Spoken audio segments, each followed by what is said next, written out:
I was born in Omaha, Nebraska at the Methodist Hospital on October 12th, 1943. And both my mother and father were present, and back in those days, you had to stay in the hospital for 2 weeks when you had a baby. So my mother was actually in the hospital for 2 weeks. Obviously, most of that Yeah, I didn't say that though. history was. Well, I was born in Omaha, Nebraska as well, but at St. Joseph's Hospital. And back then, Not involved actively. the father was much less a participant in the actual birth process as far as They were being in the delivery, or certainly not in the delivery room, but less present in the labor room. Of course, I don't remember that, but that's, it hadn't changed markedly when our boys were born. I am not the first generation born in the U.S. I was trying to think who was. All of my grandparents were born in the U.S. I believe my great-grandparents would have been born in Germany. Well, my parents were all born in this country, and my grandparents were all born in this country. My paternal grandparents, actually, my paternal grandfather, his parents were from what is now the southeastern part of the Netherlands. Oh, I remember that very, very clearly. I was at University of Nebraska at the time, and I was at the sorority house where I was living, and somebody said, "Oh my gosh, President Kennedy has been shot." And so we all gathered in one room and watched on television, and all of the classes that day were canceled, and everyone was in tears because in our lifetime, nothing like that had ever happened before. And he was such a charismatic president and had the two young children and a beautiful wife, and that everybody in the country was just enamored with that whole family. And there were these vivid scenes on television of him slumping and Jackie Kennedy, his wife, trying to help him and lean over him, and the whole disruption of the parade that he had been in and the motorcade. It was a terrible moment in history, and I think that there wasn't a dry eye around the country on that day. It was really something. Yeah, I was, like Sandy, in college at the time. I was a junior at Iowa State, and when I got the word, I was at the fraternity house. And it was a very numbing experience. I think people didn't really know how to react or what to say. It was just a very empty experience. I was a naval officer during much of the Vietnam War, from late 1964 to middle of 1970, and looking at it from the perspective of somebody that was in the military, it was pretty obvious that the country wasn't, the majority of the country wasn't really behind what occurred there. And it was almost embarrassing to go out in public in your uniform when you were stateside. And I think, to some extent it evoked somewhat of a bitterness in those that served, because we didn't go there necessarily by choice, most of us. And to not be welcomed home was not a fun thing. And it's pretty clear that the people did lose trust in the government, and even with the changing in the presidential office from one party to the next during that period of the war. I don't think there was a rekindling of trust. Decisions were being made that suggested that it was a very political war.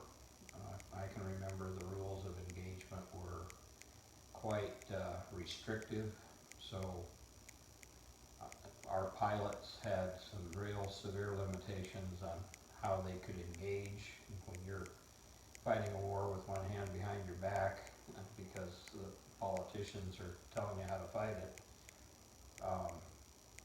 I think even the military had some trust issues, and it was a blemishing time for our country. Well, I think it's to somewhat understandable why there was opposition to it, because our mission wasn't very clearly articulated. What we were really trying to accomplish, at least on the surface, was to counter communism, but we got involved with pretty much wrecking that country. That's kind of a tough question. I would guess that they looked, that probably there was a lot of feeling of that the US government has corruption during that time, and one more thing had happened that maybe caused people around the world to not look with us as favorably as had happened prior to that. Certainly by that point in time, television coverage was great, and people sat for hours on end and listened to all the hearings that surrounded Nixon and all of the people that were involved in that. Well, that was a sentinel moment in terms of, I mean, that was just a symbol of a significant shift in the whole Cold War scene. The influence of communism was diminished significantly. It suggested that we were in a new era, and the Berlin Wall was for so long a symbol of separation, and once that was torn down and there was freedom of movement in Germany, it really represented a freedom of movement between the free world and the communist world. And so it was, I think that was one of the biggest events in my lifetime, as far as, unfortunately now it seems like we're rebuilding virtual walls. And so I kind of hate to see that happen, but at the time that was one of the most dramatic things, I think, that I can recall in my life. Well, there again, that was just one of those moments that was just almost unbelievable. I guess it would be kind of in the same spot in my mind with the assassination of John F. Kennedy, because just all of a sudden, I think everybody around the world thought that the first plane that hit the World Trade Center was just an accident, a plane that had gone awry. And so when the second plane then hit, it was obvious that it was much more than that. And we didn't personally know anyone that was killed in that horrible explosion, but we certainly know of people that knew people that were. And I think that just to think that you could be someplace and be going about your daily work life, and that something that horrendous would happen. And it has changed because, airline security is so much greater now. I think every time that there's a big event that happens, whether it's a ball game, the Super Bowl, or amusement parks or anything like that, the security is tightened up so much. That didn't used to be the way it was, but now everybody is very mindful of the fact that something like that could happen again. And, you know, the image, I can just bring it into my mind right now that we watched over and over and over again on television as those planes hit the World Trade Center was really something.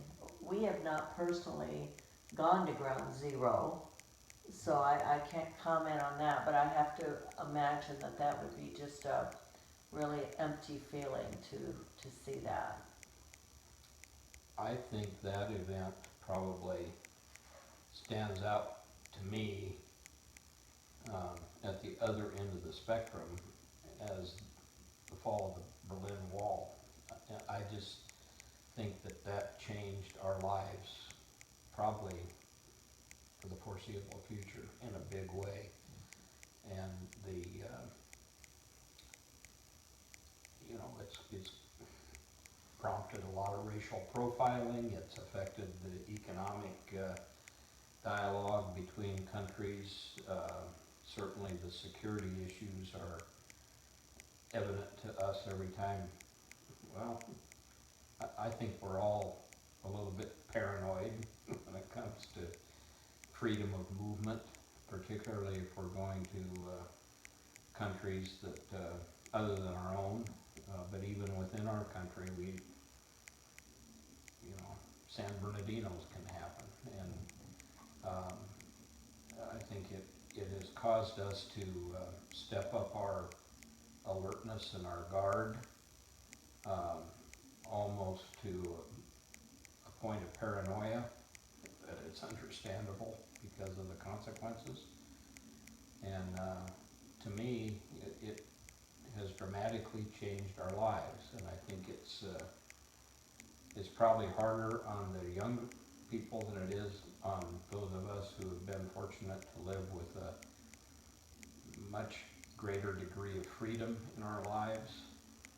But now we're all experiencing less freedom and less mobility, and